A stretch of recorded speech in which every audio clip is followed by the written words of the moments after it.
এক রাখাল ছিল, তার নাম গোপাল। একদিন গোপাল মাঠে গরু চড়াচ্ছিল। হঠাৎ সে দেখতে পেল একটা ছাগল ভ্যা ভ্যা করে চিৎকার করতে করতে তার দিকেই ছুটে আসছে। রাখাল ভাবতে লাগলো, ছাগলটার কি হলো, এরকম করে ছুটে আসছে কেন? ছাগলটা একটা গাছের কাছে এসে পড়ে গেল। গোপাল ছুটে গিয়ে ছাগলটাকে ধরে গায়ে হাত বুলিয়ে তারপর তুলে জল খাওয়ালো।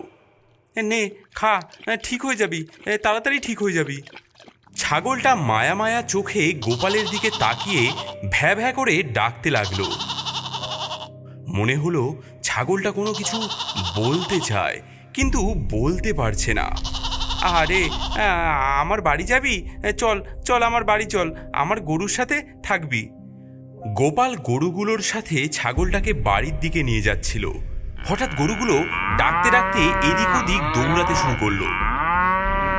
গোপাল গরুগুলোর পেছনে ছুটল। অনেক কষ্টে গরুগুলোকে দড়ি দিয়ে বেঁধে বাড়িতে নিয়ে গেল, সাথে ছাগলটাকেও নিয়ে গেল। গোয়াল ঘরের সামনে ছাগলটাকে বেঁধে গরুগুলোকে গোয়াল ঘরের ভেতরে রাখলো। তুই থাক এখানে। মা, ও মা, খেতে দাও। হ্যাঁ চলে আয়, রান্না হয়ে গেছে। রাখাল খেয়ে দিয়ে একটু বিশ্রাম নিচ্ছিল। সেই সময় তার কয়েকজন বন্ধু তাকে ডাকতে এলো। গোপাল, এই গোপাল, কোথায় গেলি রে? গোপাল ঘরে বিশ্রাম নিচ্ছে। মাসিমা, গোপালকে ডেকে দিন তো একবার, খুব দরকার আছে ওর সঙ্গে। গোপালের মা গোপালকে ডেকে দিল। গোপাল ঘর থেকে বেরিয়ে এলো। কিরে, কি হলো? খবর শুনেছিস তুই? কিছু খবর শুনেছিস কি আমাদের গ্রামের? কি খবর রে? আমাদের গ্রামে একটা ডাইনি এসেছে, সকলের বাড়িতে হানা দিচ্ছে সে। তাই নাকি? হ্যাঁ রে, জানিস ডাইনিটা যখন তখন রূপ বদলাচ্ছে, খুব সাবধান। সে কি? কোথায় কোথায় গেছে সে? আরে দুদিন ধরে ভোম্বলের বাড়িতে এসেছিল, ভোম্বলের মাসি সেজে। ও বাবা, সে কি রে? হ্যাঁ রে, ভোম্বলদের বাড়িতে এত এত করে রোজ রোজ খাচ্ছিল। কি করে ধরতে পারলো যে ও একটা ডাইনি? আরে শোন, আমি বলছি, একদিন হঠাৎ ওর মাসি কাশি থেকে এসে হাজির হয়েছে।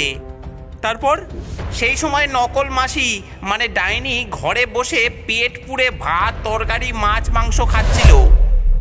কি রে, তোরা সব কোথায় গেলি? কে? দিদি তুই?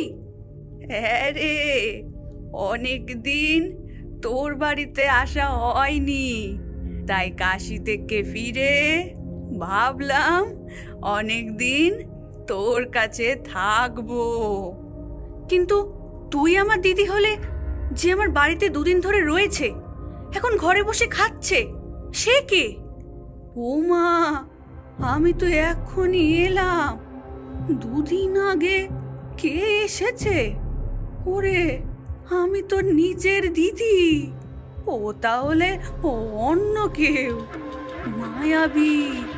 চল তো দেখি আমি সেজে কে এসেছে। তারপর সবাই মিলে ঘরে ঢুকে দেখলো আর অবাক হয়ে গেল। এ কি, ঘরে যে খাচ্ছিল সেই মাসি কোথায় গেল? নেই তো, খাবারগুলো থালায় পড়ে আছে। সেই মায়াবী ডাইনি ভ্যানিশ। ওমা, সে কি রে? তারপর আমাদের গ্রামের নীলুর খবরটা শুনিসনি? নীলু বিয়ে করে বউ নিয়ে আসার পর থেকে নানা রকম আশ্চর্য ঘটনা ঘটতে শুরু করেছে। নীলুর বাবা ভোরবেলা কারখানা যাওয়ার সময় দেখেছেন। হ্যাঁ, ওরে বাবারে, ঘর থেকে একটা বড় মশা বেরিয়ে এলো দেখছি। এত বড় মশা তো জীবনে দেখিনি। ও বাবারে, এ কি, মশাটা একটা বিশাল বড় ছায়া মূর্তিতে পরিণত হয়ে যাচ্ছে দেখছি। এ কি, এটা কি? ব্যাপারটা তো চিন্তায় ফেলে দিল, কিন্তু এখন কাজে যাই, কাজ থেকে ফিরে এসে সকলকে ব্যাপারটা জানাতে হবে। জানিস, আবার নীলুর মাও ভয় পেয়েছেন। বৌমা, ও বৌমা, ও মা, কে কি? তুমি রান্নাঘরে চুল খুলে মুখের উপর চুলগুলো ঝুলিয়ে এভাবে মাটিতে বসে তুলছো কেন? কি হলো বৌমা, ও বৌমা? তারপর জানিস, বৌমা হি হি করে হাসছিল। তারপর হঠাৎ ঘাড় ঘুরিয়ে চোখ দুটো লাল রক্তের মতো করে নীলুর মায়ের দিকে তাকালো। মুখের দুপাশ থেকে দুটো বড় বড় দাঁত বেরিয়ে এসেছে। উনুনের ভেতর পা ঢুকিয়ে নতুন বউ বসে আছে আর দুলছে। হে কি বৌমা, এরকম করছো কেন? এভাবে হাসছো কেন? কি হয়েছে তোমার? হোমা, এ কি? কড়াইয়ের উপর কাটা মাছগুলো জ্যান্ত হয়ে লাফাচ্ছে। ওগো ওগো, কে কোথায় আছো? দেখবে এসো গো, কি সর্বনাশ হয়ে গেল গো। ঘরে ডাইনি এসেছে, ডাইনি। হে, মানুষ নয়, নতুন বউ ডাইনি, ডাইনি। নীলুর মা এসব দেখে অজ্ঞান হয়ে পড়ে গেলেন। বাড়ির সবাই ছুটে এলো, কিন্তু কেউ নতুন বউকে আর দেখতে পেল না। জানিস, কাকিমার জ্ঞান আসার পর চোখ খুলে আর নীলুর বউকে দেখতে পায়নি। অনেক খোঁজাখুঁজির পর রাত্রিবেলা নীলুর বউকে ছাদের কার্নিশে ঝুলতে দেখলো সবাই।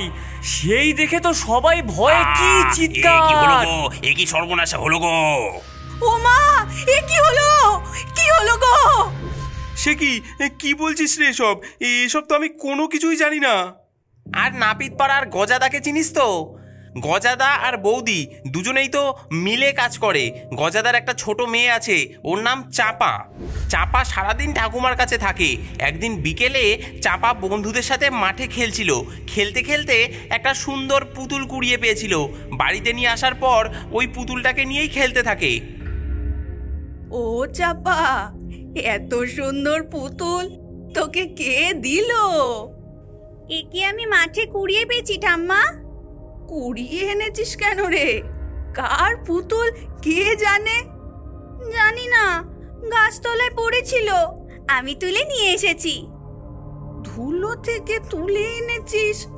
ময়লা লেগে আছে তো, দে দে ভালো করে ধুয়ে দি।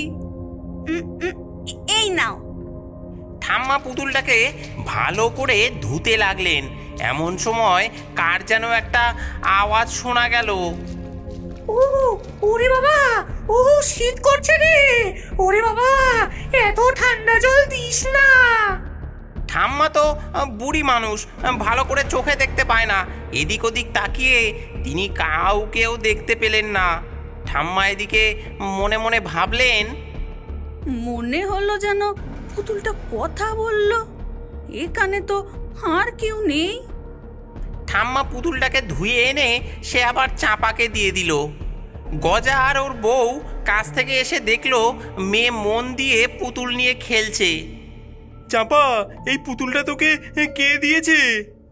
আমি মাঠ থেকে কুড়িয়ে পেয়েছি। কার পুতুল কে জানে? কেন কুড়িয়ে এনেছিস? যা ফেলে দিয়ে আয়।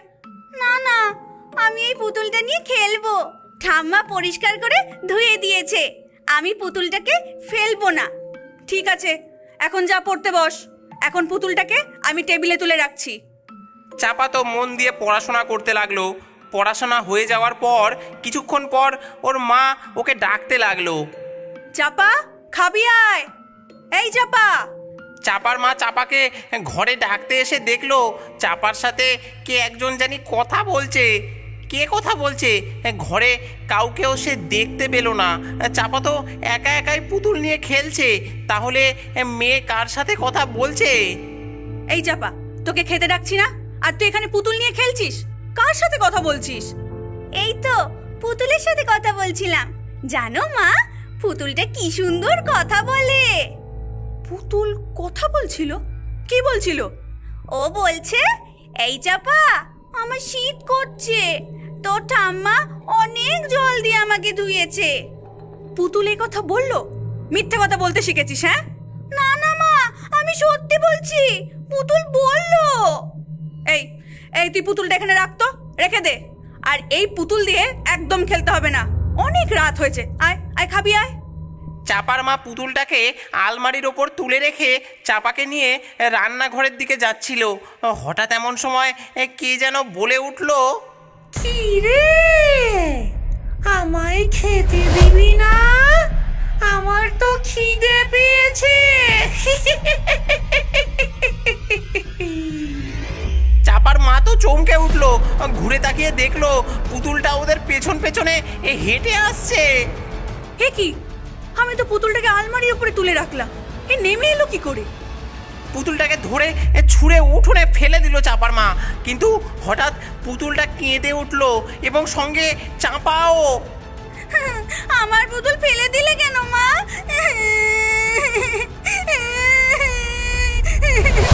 গজা ঘরে ছিল, সে কিছুই জানে না। মেয়েকে কাঁদতে দেখে সে বলল, আহা, আরে মেয়েটাকে রাতের বেলায় কাঁদাচ্ছ কেন? আরে দাও না পুতুলটা। দাঁড়া চাপা, আমি এনে দিচ্ছি। না না, ওই পুতুলটায় হাত দিও না। কেন? হ্যাঁ, কি হয়েছে? গজা পুতুলটাকে উঠোন থেকে তুলতে গিয়ে দেখলো পুতুলের হাত পা ছিঁড়ে গেছে। ইস, পুতুলটার হাত পা ছিঁড়ে গেছে তো। এই নে চাপা তোর পুতুল, কাল আমি সেলাই করে দেব। চাপা ছেঁড়া পুতুল নিয়েই খেলতে বসলো। চাপা নিজে খাচ্ছে আর পুতুলটাকে খাওয়াচ্ছে। এই দৃশ্য দেখে চাপার মা, বাবা, ঠাম্মা সবাই তো হতবাক। পুতুলটা সত্যি সত্যি খাচ্ছে। এ কি? ওরে বাবা রে, এই পুতুলটা মনে হয় তান্ত্রিকের। কত রকমের অলৌকিক কাণ্ড দেখছি। চাপা চাপা, পুতুলটাকে তুই ছুস না। গজা খুব সাহসী, ও তাড়াতাড়ি করে পুতুলটাকে তুলে নিয়ে দৌড়ে জানালার কাছে গিয়ে জানালার পাশে ঝোপের মধ্যে ছুঁড়ে ফেলে দিল। তারপর সবাই শান্তি পেল। নিশ্চিন্ত হয়ে সবাই খেয়ে দিয়ে শুয়ে পড়ল। কিন্তু মাঝরাতে হঠাৎ চাপার মায়ের ঘুম ভেঙে গেল। ভয়ে আঁতকে উঠল সে। একই পুতুলটা চাপার পাশে শুয়ে আছে। গজাকে আস্তে আস্তে ঘুম থেকে ডেকে চাপার মা বলল, ওই দেখো, ওই জাদু পুতুল আবার এসেছে। হ্যাঁ, সে কি কই কই দেখি। গজা দেখলো চাপার পাশে শুয়ে হিহি করে হাসছে সেই পুতুল। কি সর্বনাশ, কি সর্বনাশ! এর একটা ব্যবস্থা করতেই হবে। গজা পুতুলটাকে এবার একটা বাক্সে ভরে নিল। তারপর দূরে একটা পুকুরে গিয়ে ফেলে দিয়ে এলো।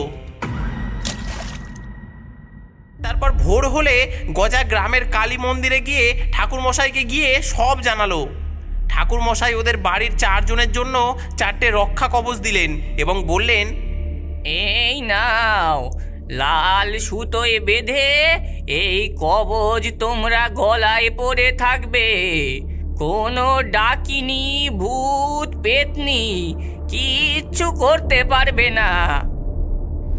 এইভাবেই গজাদা আর তার বাড়ির সবাই ওই ডাইনির হাত থেকে কোনো রকমের রক্ষা পেয়েছিল। গোপাল বন্ধুদের কাছ থেকে এইসব কথা শুনে বড় চিন্তায় পড়ে গেল। সেদিন রাত্রেবেলায় গোপাল যখন ঘুমোচ্ছে, এমন সময় গরুদের আর্তনাদে তার ঘুম ভেঙে গেল। সে লণ্ঠন হাতে নিয়ে বেরিয়ে আসলো। গোপাল গোয়াল ঘরের দিকে এগিয়ে গেল। এগিয়ে গিয়ে দেখলো, একই একটা গরুকে কে যেন টেনে নিয়ে এসে গোয়ালের বাইরে অর্ধেক খেয়েছে। তার দেহ ছিন্ন ভিন্ন অবস্থায় পড়ে আছে, কিন্তু ছাগলটা যেমন বাঁধা ছিল তেমনই রয়েছে। ডাইনিটা ছাগলের সামনে দিয়ে গোয়াল ঘরে ঢুকে গরু টেনে এনে খেলো, অথচ ছাগলটাকে তো খেলো না। আশ্চর্য! পরের দিন রাতে গোপালের ঘুম আসছিল না। সে বিছানা থেকে উঠে বাড়ির বাইরে এসে বসেছিল আর হুকো টানছিল। হঠাৎ সে দেখলো ছাগলটা আস্তে আস্তে একটা বড় ছায়ামূর্তি হয়ে গেল। তারপর মূর্তিটা এদিক ওদিক দেখে নিয়ে গোয়াল ঘরের দিকে গেল। তারপর একটা গরুকে টেনে এনে বিরাট রূপ ধরে একটা গরুর ঠ্যাং ধরে ছিঁড়ে ছিঁড়ে খাচ্ছে। হ্যাঁ, কি সর্বনাশ! হ্যাঁ,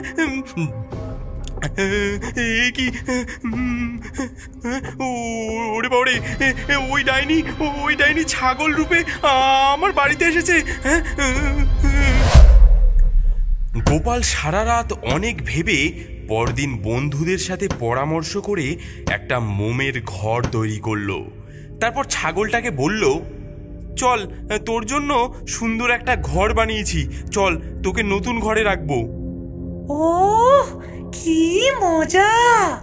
আমার জন্য নতুন ঘর বানিয়েছে, কি মজা! আমি এবার থেকে শিকার ধরে ঘরে বসে খাবো।